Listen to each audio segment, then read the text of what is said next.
Kastriot Neziri është një ish punonjës i ujësjellësit në Korçë, por vetëm pasi e pushuar nga puna mësoi se ndërmarrja ku ai punonte nuk i kishte derdhur kontributet shoqërore për 10 vjet me radhë. Kur më larguan nga puna pa të drejtë se isha në ndërmarrjen e ujësjellësit, edhe e mora librezën dhe vajta në sigurime shoqërore. Në atë kohë që vajta në sigurime shoqërore, ata më thanë ti ke 10 vjet pa u siguruar.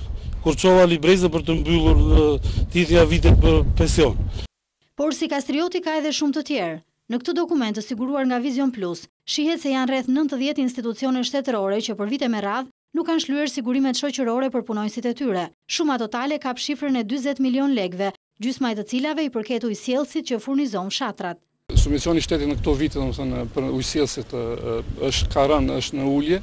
Këtë vit kemi marrë vetëm 3 paga nga ana e ministrisë, vitin e kaluar kemi marrë 5 paga nga ana e ministrisë dhe gjithashtu e vitet e tjera nga 2011 a 2013 s'kemi marrë asnjë subvencion nga shteti dhe kjo si pasojë domethënë që nga 2006 me shkëputje kemi paguar domethënë sigurimet shoqërore.